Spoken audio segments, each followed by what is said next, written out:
de desarrollo nacional. En ese sentido, vamos a iniciar con la exposición con el tema Petroperú y su rol estratégico para la seguridad energética del país, a cargo del doctor Alejandro Narváez Liceras, presidente del directorio de Petroperú. Gracias. Gracias, congresista Víctor Cutipa, presidente de la Comisión de Energía y Minas de nuestro Congreso de la República.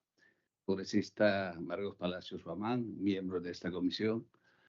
El señor gerente general de Petróleos del Perú, Oscar Vera Garborivich. Amigos, Carlos González, especialista en temas de hidrocarburos del sector de energía. Amigo Erige García. Y, por supuesto, Rumi Ceballos, una persona que igualmente sigue de cerca lo que hacemos en Petróleos del Perú. También quiero saludar la bienvenida y dar la bienvenida a los amigos del Sindicato de Petróleos del Perú, amigos, amigas. Empezaré agradeciendo de manera muy sincera a la congresista Marcos Palacios por esta magnífica idea de convocarnos, de invitarnos a que podamos en espacios como el Congreso de la República reflexionar, debatir, intercambiar puntos de vista acerca de un tema de capital importancia para el país. Petroperú, seguridad energética, política energética, etcétera, etcétera. Igualmente agradecer también de manera especial al presidente de la comisión. Seguramente un evento posterior nos invitará para seguir abundando sobre lo que venimos haciendo en Petróleos del Perú y qué futuro le depara. Y a todos los amigos de la prensa, igualmente muchísimas gracias por estar aquí. No puedo dejar de mencionar la presencia del ingeniero Arturo Rodríguez, gerente corporativo de operaciones, está por aquí. El ingeniero Arturo Rodríguez está por aquí, nos ha acompañado esta tarde, así que está en una comisión ahora mismo. Pero está por aquí, seguramente está atento a esta presentación. Bueno, el tema que me han pedido que yo expusiese esta tarde aquí en el Congreso, ya lo ha mencionado, digamos, el maestro de ceremonias de este evento, Petroperú y su rol estratégico para la seguridad energética del Perú o del país. Bueno, es un título vasto, yo creo que dará seguramente a un conversatorio sustancioso, útil, porque desafortunadamente no hay eventos en los que podamos reflexionar entre todos acerca de este tema tan apasionante como es seguridad energética para nuestro país. Y empiezo con esa frase muy sencilla que la tienen ustedes en la pantalla: Petroperú es más que una empresa, un pilar para la seguridad energética. Y yo voy a tratar de alguna forma, fundamentar por qué esto es así. Pero muchos no saben qué es exactamente Petroperú. Y la pregunta es, ¿quiénes somos? Me ubico en la postura de Petróleo del Perú. Y yo estuve haciendo una presentación recientemente fuera del país y me tocó de alguna forma exponer de qué es exactamente Petroperú. Y hay una ley, la ley 17753, que es la que da origen a la creación de Petróleo del Perú, aquel año 1969, y un día histórico. Petroperú cumple actualmente 56 años de creación y es evidentemente un largo camino recorrido y hay mucha historia escrita, mucha agua ha corrido debajo del puente de esta empresa muy mediática, muy debatida, muy comentada. Pero se trata de una empresa como cualquier otra empresa. Partamos de esa cuestión básica. Es una empresa, es una sociedad anónima que tiene como accionista único al Estado. Esta apreciación parece trivial. No, es absolutamente necesario. Como toda empresa, nace, crece, se desarrolla y en el tiempo incluso muere. Puede quebrar. Como ha habido casos de muchas empresas, nacen, crecen, incluso los grandes dinosaurios de empresas han desaparecido y han quebrado. Como empresa, que está en el marco de la Ley General de Sociedades, evidentemente busca ganar dinero. Ninguna empresa se crea para no ganar dinero. Toda empresa busca utilidades, busca maximizar ganancias. Pero además de eso, con el añadido de que Petroperú juega un rol social, un rol que de alguna forma equilibra el precio de los combustibles en el mercado peruano. Así que tiene doble rol. Por un lado, ganar dinero, que es lo que llamamos en economía maximizar ganancias, minimizar costos, maximizar el valor de sus acciones para los accionistas. Y por otro lado, añadido a este objetivo genuino de toda empresa es el rol social que se le ha asignado a Petroperú como empresa del Estado. Esto es un tema absolutamente clave para entender qué es lo que tiene que hacer Petroperú en el futuro, o qué es lo que viene haciendo en los últimos tiempos. La otra pregunta que nos hacemos, para los que no están siguiendo de cerca, es ¿en qué negocio estamos metidos? ¿En qué negocio estamos como empresa del Estado? Pues aquí tiene un gráfico que es bastante ilustrativo. Estamos prácticamente en casi toda la cadena de valor del negocio del sector de hidrocarburos. Por un lado, estamos en explotación, no estamos haciendo explotación en el sentido estricto de la palabra, y eso implica tener pues, en nuestro ámbito lotes como el 1, lote 6, lote Z69, y probablemente muy pronto el lote 64 y el lote 192. Es el primer eslabón de esta cadena de valor llamado la etapa del upstream, ¿no? Así lo llaman los especialistas en este negocio. Luego está también el tema del transporte. Tenemos un oleoducto norperuano que fue inaugurado en 1978, una obra de ingeniería extraordinaria para esos tiempos, que ya veremos que cruza desde la selva, pasa por la sierra y llega a la costa. Y el negocio más importante que nosotros tenemos es el llamado downstream, que es la refinación. Tenemos 3 refinerías importantes, luego veremos cuáles son estas, y estamos también en la distribución. Tenemos una flota marítima, flota fluvial marítima contratada, una flota propia. También tenemos una flota terrestre que no es propia, contratada, que es parte de nuestro negocio, es otro eslabón importante. Y finalmente la boca de salida, que son, en este caso, los grifos. Desafortunadamente, desde que se privatizó Petroperú no ha logrado recuperar sus grifos, que fueron la boca de salida de nuestra empresa. Y solo tenemos un grifo y medio, diría yo, un grifo propio en Iquitos y uno que acabamos de inaugurar a través de esta figura de alianza público-privado, un grifo muy hermoso, bastante grande en Ica. ¿Dónde está el gran negocio en esto? ¿Dónde es cuando, mejor dicho, dónde es que se tienen grandes márgenes de ganancia? Básicamente el upstream, en producción de petróleo. Las experiencias muestran que estamos ganando, o se gana más o menos en torno al 45%. El gran negocio, señores congresistas, está en el upstream, en tener campo propio, lotes propios, pozos propios. En el tema de transporte, margen de ganancia giran en torno a 2 a 5%. En el negocio en el que estamos básicamente, en el negocio del downstream de refinación, la ganancia se está rodando en torno al 10%. En el tema de distribución, entre 2 y 5%. Y finalmente, en la comercialización, se gana incluso más que en el downstream, el 6%. Hay evidencias empíricas en torno a ese tema, por lo tanto, creo que es poco discutible. Lo que sí está claro, el gran negocio para una empresa petrolera está en exploración, producción petrolera. Primera cuestión. Segunda cuestión es esta, la mirada de nuestras refinerías. La capacidad de refinación al servicio de nuestro país, quienes conocen seguramente han visitado y pueden simplemente testificar. Tenemos 3 refinerías en todo el territorio nacional. La primera, la más importante, es evidentemente la de Talara. Tiene una capacidad de refinación de 95.000 barriles día calendario. En este momento está en su plena capacidad, pleno rendimiento. Estamos en la etapa de optimización de esta inversión extraordinaria en la que se embarcó Petróleo del Perú. Luego está la refinería de Iquitos, con una capacidad de refinación de 12.000 barriles día calendario. Y finalmente aquí cerquita en Lima tenemos la refinería de Conchán, que procesa más o menos en promedio 15.500 barriles día calendario. Estas son las 3 refinerías que forman parte de eso que llamamos el downstream, de la refinación, cuyo margen de ganancia todo están más o menos girando en torno a 10 a 12%. Pero otro gran negocio es el tema del oleoducto. Ahí tenemos ustedes esa imagen. Fácilmente se puede observar. Decía yo que esta es una obra de ingeniería civil que data de muchos años atrás. Creo que fue uno de los más pioneros en América y seguramente también en el mundo, que recorre pues más de 1.000 kilómetros de distancia desde el lote 192 hasta el terminal de Bayóvar. Esta es una obra importante que ayudó mucho en su momento a nuestra empresa Petróleo del Perú, pero también no estaba ajena a problemas, ¿no? Hay claramente algunas cifras que se recogen entre el periodo 2014 a 2025. Ha habido atentados, ha habido cortes, ha habido una serie de problemas que generan costos para la empresa.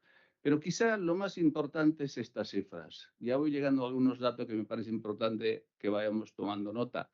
Hay una tabla en la que se recoge cuánto realmente cuesta mantener el oleoducto norperuano. En este momento, y más concretamente desde junio del año 2024, no está operativo.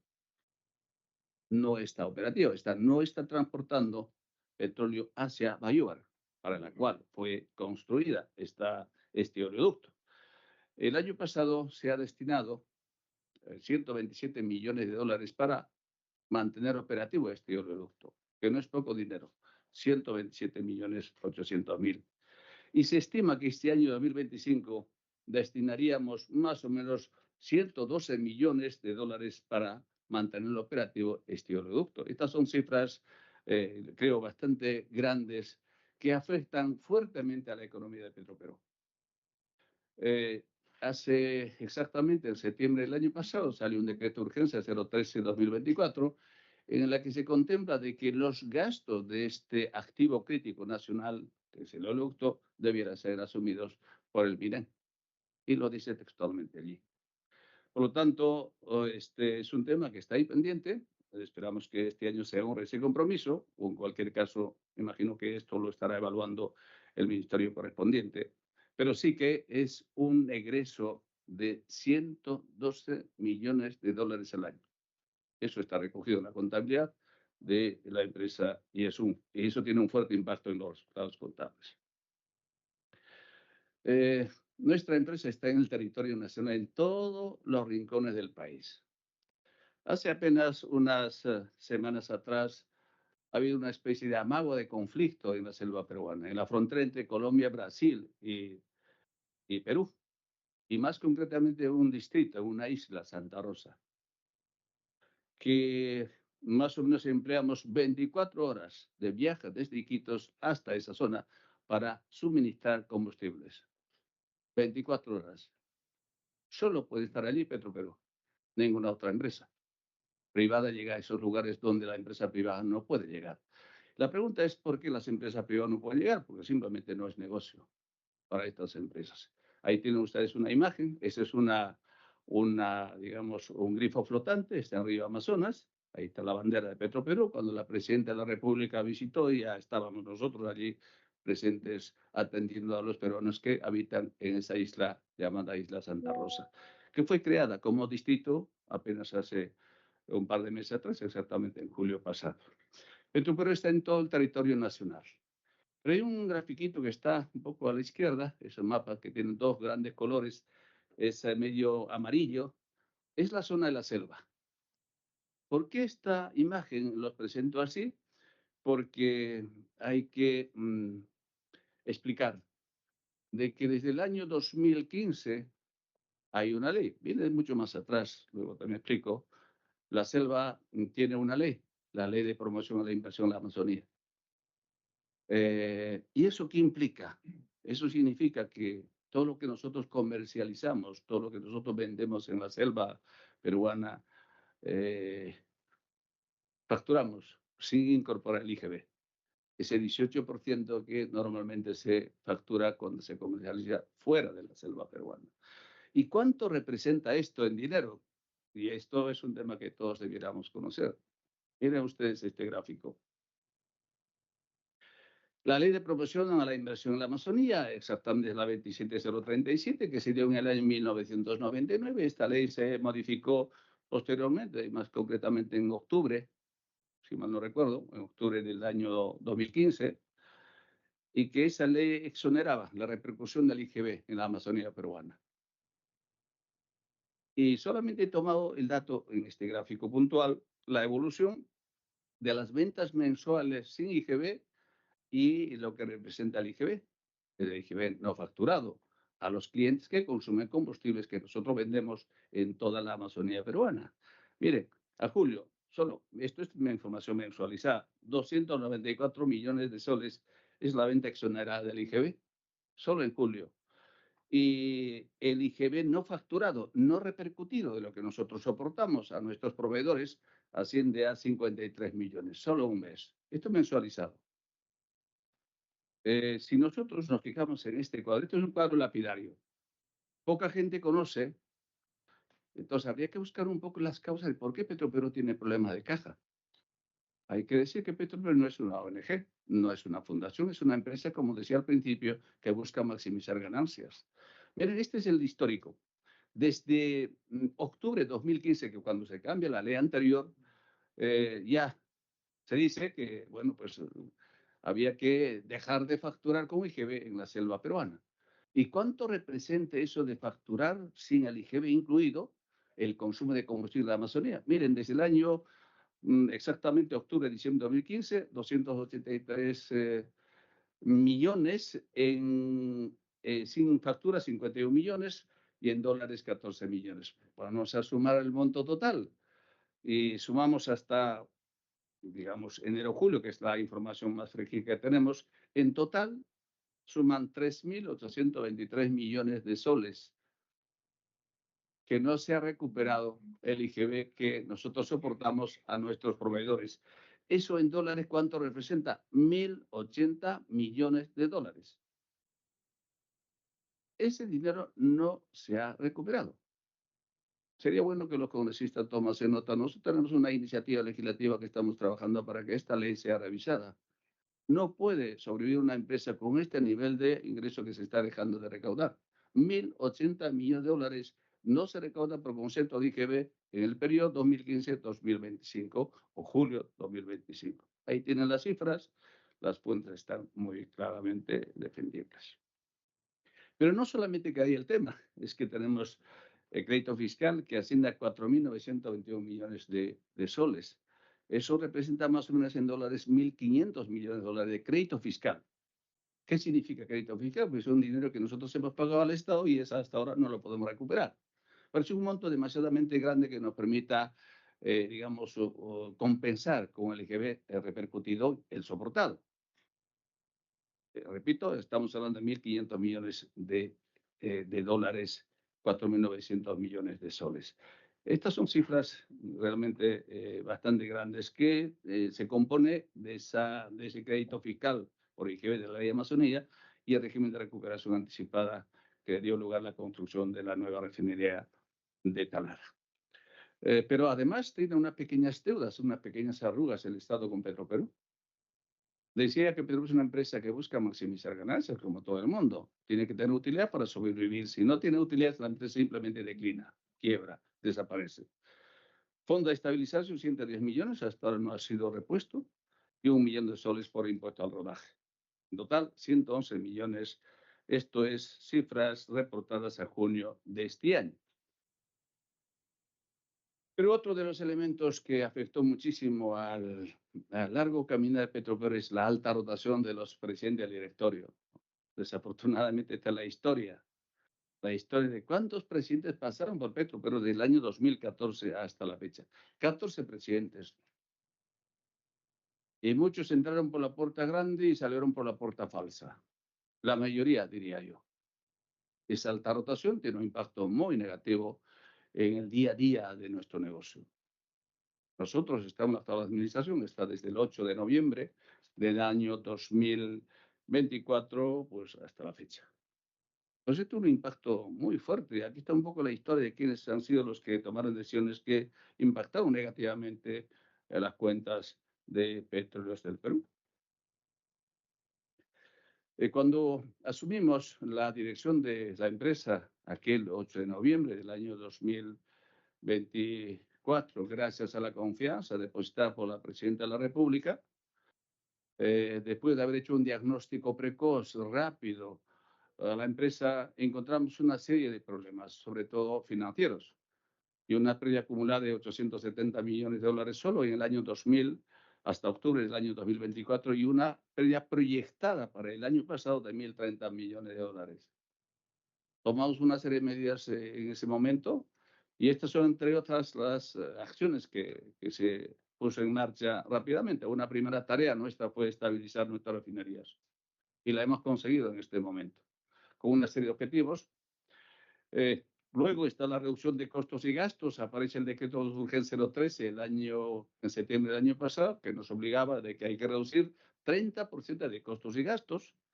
Hemos logrado el año pasado, en este momento está en plena ejecución dicho mandato, incrementar ingresos por ventas. Eso implicaba recuperar cuota de mercado, actualizar la política comercial. Cuando entramos a Petroperú, la cuota de participación de nuestra empresa está en torno a 25%. Estamos ahora mismo rondando 30% aproximadamente. Hemos recuperado el 5% de participación. Luego, también era nuestra preocupación profundizar la integración vertical. Ese viejo sueño que seguramente aquí los panelistas saben tanto como yo, de que una empresa en el sector de hidrocarburos tiene que estar integrada verticalmente, como todas las que hay en el mundo. Pero Petroperú es un caso atípico. Y para eso queríamos nosotros mantener el lote 1, el lote 6, el lote Z69 y los otros lotes que pudieran, por lo menos en la que nosotros podíamos tener una participación importante, como la que venimos teniendo, por ejemplo, en el lote 10, que tenemos una cuota de participación con una empresa privada. Y finalmente, una de las cosas que siempre nos ha preocupado y nos preocupa es la transparencia, rendir cuentas al país. Esta es una empresa pública, por lo tanto, nuestra obligación es rendir cuentas trimestralmente, transparentar, eficiencia, etcétera, etcétera. Entonces viene ya después de haber puesto en marcha ese plan de acción con una serie de objetivos medibles, ya tenemos este resultado. Esas barras amarillas que están hacia abajo es la herencia. Es la herencia, bueno, esto es un indicador clave, le llaman evita, como se evita que los bancos miran con mucho sigilo. Es un indicador de eficiencia operativa. El año 2022 hubo una pérdida realizada de 115 millones de dólares. El año 2023 de 438 millones de negativo evita, que luego veremos la pérdida. Y en el año 2024 de 296 millones de evita negativo. Esto significa utilidades ante intereses, impuestos, depreciaciones y amortizaciones. Es un resultado operativo, repito, indicador de eficiencia en la gestión.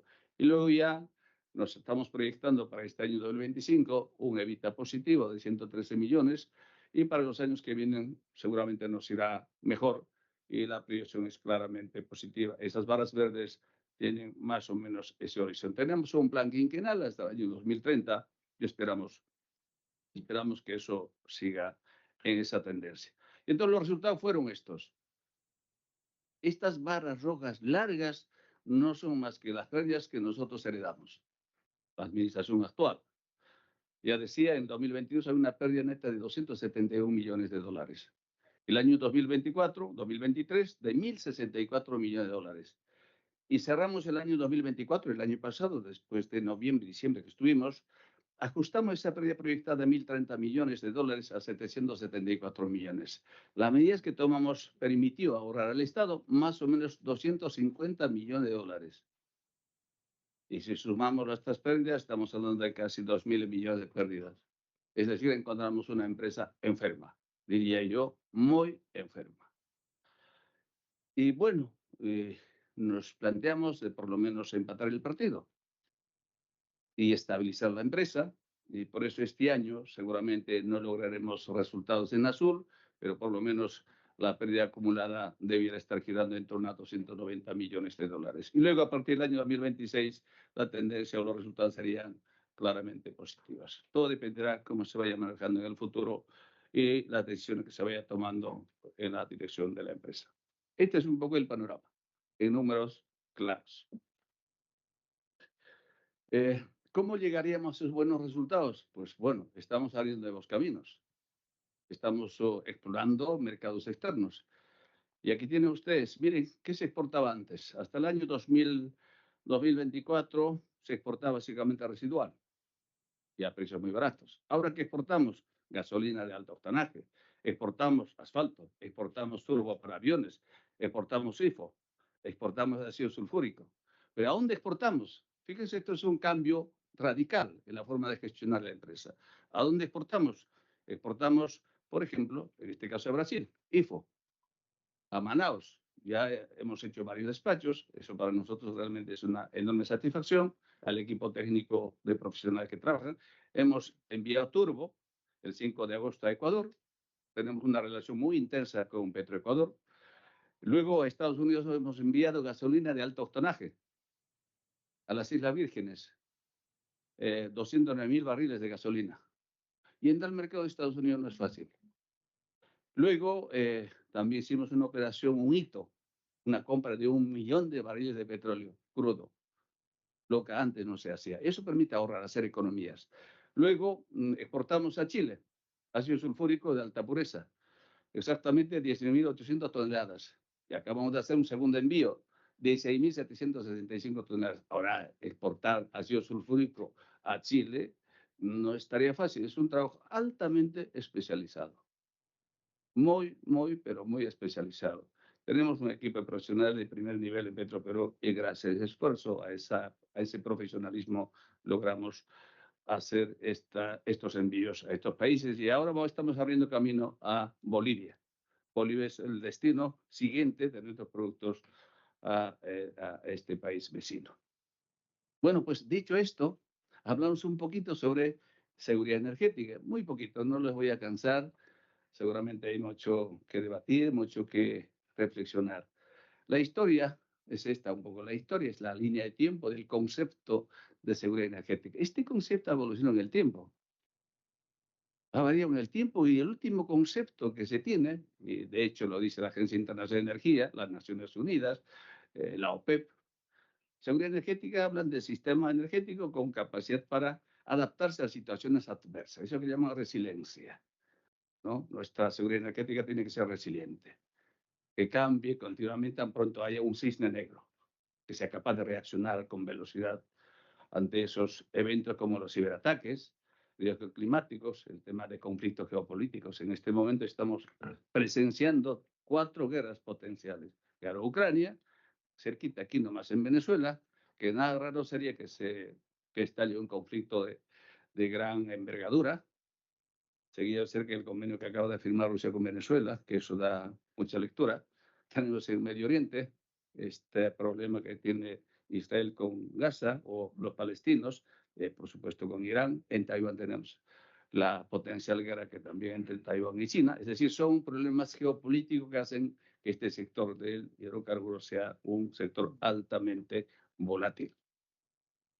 Entonces, la definición de seguridad energética es esta, en mi opinión, la más acertada, la más completa. Dice que la seguridad energética implica asegurar el abastecimiento confiable, asequible, sostenible de energía para toda la población, incluso en contextos de crisis geopolítica o disrupciones del mercado. Abarca no solo el petróleo y el gas, sino también la electricidad, las energías renovables, las redes de transición o transmisión y las reservas energéticas. Este es para mí el concepto más completo que existe acerca de seguridad energética. Y decía Nuriel Rubine, un economista muy citado, muy prestigioso, decía que los países sin autonomía energética están condenados a perder su soberanía económica. Es una frase lapidaria. Creo que es bueno tenerla en cuenta. Es un economista muy citado, uno de los más prestigiosos economistas americanos. Entonces, para nosotros, ¿cuál es eso de los pilares de la seguridad energética? 4 cosas, básicamente. 4 cosas en las que nosotros estamos, por supuesto, muy mal. Diversificación de fuentes, infraestructura resiliente, capacidad de respuesta ante emergencias y gobernanza institucional clara. Estos son los 4 pilares de seguridad energética. Digo, ahí en el Perú ninguno de estos pilares está debidamente consolidado. Y hay una frasecita que he puesto allí: la seguridad energética no es un lujo, es una condición indispensable para la soberanía, la competitividad y el bienestar de todos los peruanos. Estos son 4 aspectos claves. Cuando se habla de seguridad energética, se habla de estos temas. Pero además, en nuestro país, y estoy hablando de Perú, hay una desconexión entre planificación energética y el desarrollo nacional. Yo he leído ese plan casi de punta a punta y no encuentro ese nexo, ¿no? Ese nexo entre el Plan Estratégico Nacional de Seguridad Energética y tampoco está integrado en esa planificación que contiene ese documento extenso de ese plan. ¿Qué cosa revela? Revela pues fractura institucional entre políticas energéticas y política de desarrollo nacional. Esto me parece importante tomar nota. El CEPLAN debiera haber incorporado dentro de ese documento extenso, que por cierto poco se usa, poco se toma en cuenta, este tema de política energética y que vaya de la mano con política de desarrollo nacional. Ya voy terminando. ¿Cuáles son los desafíos estructurales del sistema energético de nuestro país? Para mí, 4 cosas fundamentalmente. Alta dependencia de petróleo importado, es una bomba de tiempo. Importamos que es el 75% de lo que consumimos. Se produce más o menos 300.000 barriles. Se dice que se produce 40.000. Hay unas estadísticas no tan certeras. Altamente vulnerable a las fluctuaciones del mercado internacional. El petróleo está subiendo y bajando. Aquel famoso 10 de abril, el famoso día Day Liberation que dio Trump, nos ha golpeado duramente en nuestras cuentas. Limitada capacidad de almacenamiento y refinación, y eso es una realidad, y alta participación privada. Estos son para nosotros los dos desafíos como país en materia de sistema energético peruano. El rol regulador de Petroperú,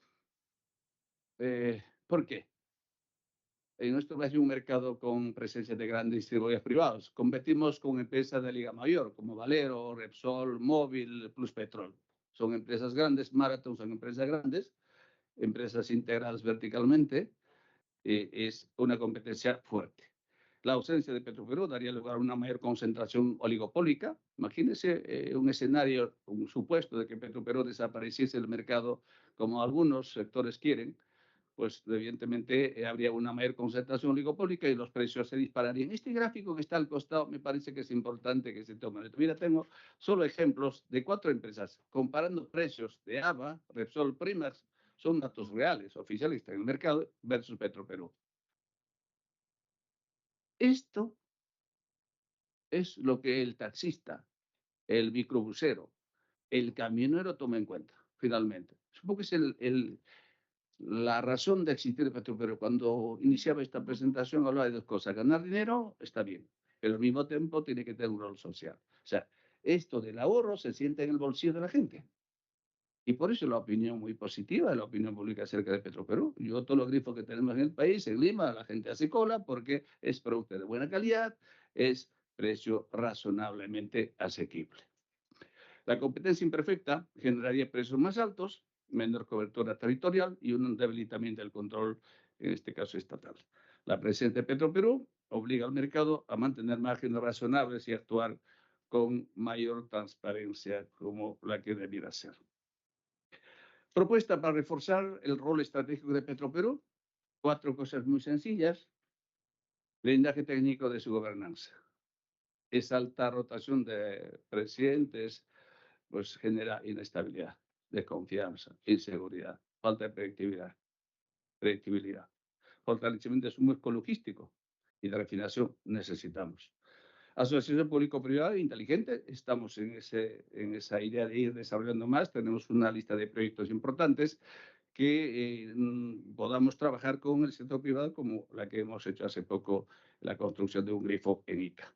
Y transparencia total, que forma parte de la gobernanza al que siempre nosotros apelamos muchísimo. Y ya, conclusiones finales. Y voy a leer textualmente porque creo que esto puede quedar de algo. En pleno siglo XXI, cuando la energía se convirtió en el principal eje estratégico de desarrollo y la soberanía, el Perú aún tiene una matriz energética desbalanceada, dependiente de fuentes no renovables. Esa es una realidad. Petroperú es una pieza central para la seguridad energética del país. Renunciar a ella es renunciar a una palanca fundamental del desarrollo soberano. La refinería de Talara, una de las más modernas del mundo, comentábamos antes, opera con restricciones, con un respaldo político débil, y escasa circulación, o mejor dicho, escasa articulación con la política energética nacional. Y finalmente, la seguridad energética se construye en décadas. El momento de actuar es ahora. Creo que estamos atrasados. Muchas gracias, presidenta, presidente. Sí que he corrido un poquito. Seguramente habrá preguntas de las que podemos conversar. Gracias. Muchas gracias, doctor Alejandro Narváez Liceras, presidente del directorio de Petroperú. Agradecemos su brillante exposición. Acto seguido, metodológicamente, vamos a dar pase a los congresistas presentes a fin de que también viertan sus opiniones, preguntas y reflexiones. Bueno, iniciamos con los panelistas. Posteriormente vamos a dar paso a los congresistas y luego también a los sindicatos presentes en este evento. Bien, tenemos la participación del economista Carlos González Ávila, gerente de Enerconsul. Muchas gracias, congresista, presidente, señor presidente de Petroperú, por la invitación, por permitirme compartir esta reunión. La última vez que el Congreso de la República dio una ley promotora para la inversión petrolera fue el año 2003. Desde el año 2003, el Congreso no ha vuelto a dar una ley que promueva la inversión petrolera. La última vez que el Poder Ejecutivo dio un